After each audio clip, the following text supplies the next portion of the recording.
आमर मकर राशि की सूर्यंकर प्रवेश दुई प्रकार निर्णय करा जायछि।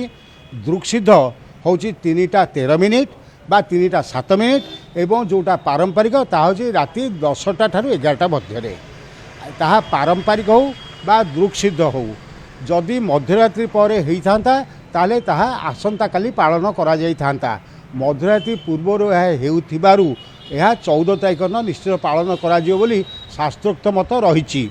आमर मकर संक्रांति जदि आम विशिष्ट पुण्यकाल देखा सामंत चंद्रशेखर गणना अनुसार ताहले मकर राशि को प्रवेशर शेष 6 घंटा होची विशिष्ट पुण्यकाल किंतु सूर्यास्त पर कौन सी पुण्यकाल न थाए। तेणु 3टा ठारू 6टा पर्यंत होची पुण्यकाल 14 तारिख दिन।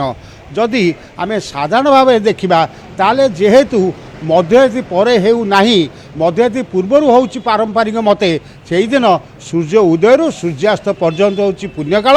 से समय दान से समय यज्ञ बा से समय होम बा से समय श्रीजीव मानकु मकर चाउल भोग करा जीवो।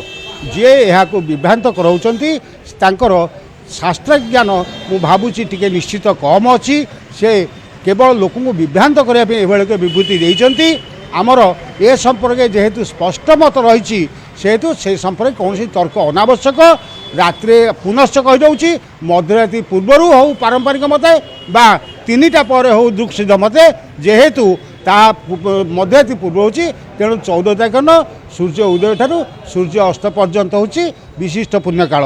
जदि अति विशिष्ट पुण्यकाल देखा ताहले ताहा चलनर 6 घंटा पर पर्यंत जदि 3टा 13 मिनिट प्रवेश होता है 6 घंटा मिसाइले ता सूर्यास्त पर आब ना।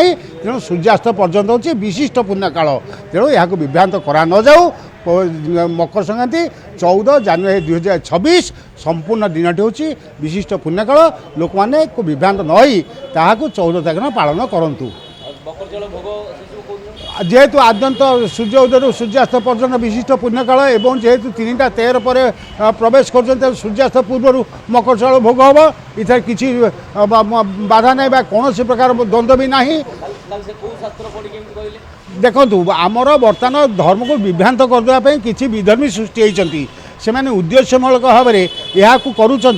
जदि तांकर एभली एक विशिष्ट ज्ञान थिला ताहले जेतले पांजी बाहरिला सेतले से ताकु विरोध कर पारथांते ताहाको मध्य गणमाध्यम प्रकाश कर पारथांते हुए तो वितर्क ही थांता। किंतु जेहेतु तांको सपक्षरे कौनसी युक्तियुक्त प्रमाण नाही सेहेतु से शेष मुहूर्त एभली एक विभ्रांतिक विवृत्ति देइछंती।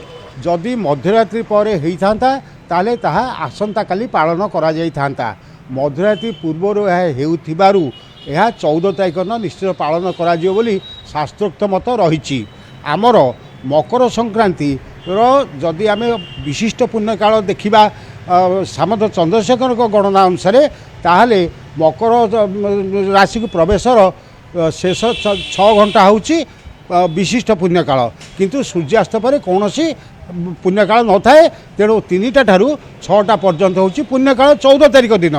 जदि आम साधारण भाव देखा ताले जेहेतु मध्यरात्रि पर हेउ नाही मध्यरात्रि पूर्वर होची पारंपरिक मते से दिन सूर्य उदय सूर्यास्त पर्यंत होची पुण्यकाल।